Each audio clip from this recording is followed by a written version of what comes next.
ಈಗ ಕಾರ್ಟಿಯರ್ ವಾಚಿನ ಇಶ್ಯೂ ಎಲ್ಲಿಂದ ಬಂತು ನಿಮಗೆ ಈ ವಾಚು ಅಂತ ಬಿ ಜೆ ಪಿಯವರು ಕೇಳಿದ್ರು.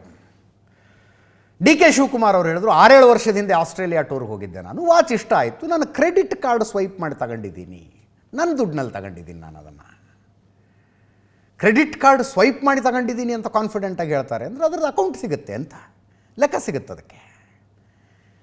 ಅದಾದ ಮೇಲೆ ಬಿ ಜೆ ಪಿಯವರ ಪ್ರಶ್ನೆ, ಸರಿ ಹಂಗಿದ್ರೆ ಎಲೆಕ್ಷನ್ ಅಫಿಡವಿಟ್ನಲ್ಲಿ ಘೋಷಣೆ ಮಾಡ್ಕೊಂಡಿದ್ದೀರಾ, ಯಾಕೆ ಘೋಷಣೆ ಮಾಡ್ಕೊಂಡಿಲ್ಲ ಇದನ್ನು?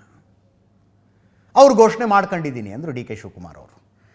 ರೋಲೆಕ್ಸ್ ವಾಚ್, ಹ್ಯೂಬ್ಲೋ ವಾಚ್ ಘೋಷಣೆ ಮಾಡ್ಕೊಂಡಿದ್ದೀರಿ, ಕಾರ್ಟಿಯರ್ ವಾಚ್ ನೀವು ಘೋಷಣೆ ಮಾಡ್ಕೊಂಡಿಲ್ಲ ನೋಡ್ರಿ ಅಂತ. ಲೋಕಾಯುಕ್ತಕ್ಕೆ ಸಲ್ಲಿಸಿರುವ ಅಫಿಡವಿಟ್ನಲ್ಲಿ ಘೋಷಣೆ ಮಾಡ್ಕೊಂಡಿದ್ದೀನಿ ಅಂದರು ಡಿ ಕೆ ಶಿವಕುಮಾರ್ ಅವರು. ಲೋಕಾಯುಕ್ತಕ್ಕೆ ಸಲ್ಲಿಸಿರುವ ಅಫಿಡವಿಟ್ನಲ್ಲಿ ಹ್ಯೂಬ್ಲೋ ವಾಚ್ ಇಲ್ವಂತೆ, ಅದು ಯಾಕಿಲ್ಲ ಅಂತ ಕೇಳಿದ್ರು. ಹಾಗೆ ಬೆಳ್ಕೊಂಡು ಹೋಯ್ತು. ಬೇಸಿಕ್ ಕಾಮನ್ ಸೆನ್ಸ್ ಇಟ್ಕೊಳ್ಳಿ ಅಂತ. ಈಗ ಅಂತಿಮವಾಗಿ ಇಶ್ಯೂ ಎಲ್ಲಿಗೆ ಬಂದಿದೆ ಅಂದರೆ, ಸ್ವಂತ ದುಡ್ಡು ಬಿಡ್ರಿ, ಕಟ್ಕೊಂಡ್ರೆ ಏನು ತಪ್ಪಿದೆ? ಎಷ್ಟು ಲಕ್ಷ ಎಷ್ಟು ಕೋಟಿಯ ವಾಚ್ ಕಟ್ಕೊಂಡ್ರು ಅನ್ನೋದು ಇಂಪಾರ್ಟೆಂಟ್ ಅಲ್ಲ, ಅವರದೇ ದುಡ್ಡಿನಲ್ಲಿ ತಗೊಂಡಿದ್ರಾ ಇಲ್ವಾ ಅನ್ನೋದಷ್ಟೇ ಇಂಪಾರ್ಟೆಂಟು ಅನ್ನೋ ಹಂತಕ್ಕೆ ಬಂದು ನಿಂತಿದೆ ಈ ವಿಷಯ. ಒಟ್ಟಿನಲ್ಲಿ ತಾತ್ಪರ್ಯ ಇಷ್ಟೇ, ಪ್ರಜಾಪ್ರಭುತ್ವದಲ್ಲಿ ರಾಜಕಾರಣಿಗಳ ಸರಳತೆ ಚರ್ಚೆ ಆಗ್ತಾಯಿತ್ತು. ಈಗ ಶ್ರೀಮಂತಿಕೆ ಚರ್ಚೆ ಆಗ್ತಾ ಇದೆ.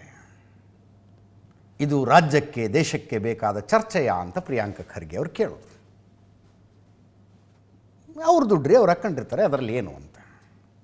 ಹಿಂದೆ ರಾಜ ಮಹಾರಾಜರ ಕಾಲದಲ್ಲಿ ಜನ ತಮ್ಮ ಮಹಾರಾಜರು ಎಂಥ ಶ್ರೀಮಂತರು, ಅವರ ಮಹಾರಾಜರಲ್ಲಿ ಎಂಥ ಶ್ರೀಮಂತಿಕೆ ಇದೆ ಅಂತ ಚರ್ಚೆ ಮಾಡ್ತಿದ್ರಂತೆ. ಉದಾಹರಣೆಗೆ ಹೈದರಾಬಾದ್ ನಿಜಾಮ. ಜಗತ್ತಿನ ಇತಿಹಾಸದಲ್ಲಿ ಆಗಿ ಹೋದಂಥ, ಅಂದರೆ ಜಗತ್ತಿನ ಒಟ್ಟಾರೆ ಇತಿಹಾಸದಲ್ಲಿ ಆಗಿ ಹೋದಂಥ ಶ್ರೀಮಂತರ ಪೈಕಿ 8ನೇದು 9ನೇದು ಅತಿ ದೊಡ್ಡ ಶ್ರೀಮಂತರಾಗಿದ್ದರಂತೆ ಹೈದರಾಬಾದ್ ನಿಜಾಮರು. ಅವರ ಶ್ರೀಮಂತಿಕೆ ಚರ್ಚೆ ಆಗ್ತಿತ್ತು. ಮೈಸೂರು ಮಹಾರಾಜರ ಹತ್ರ ಫ್ಲೈಟ್ ಇದೆಯಂತೆ.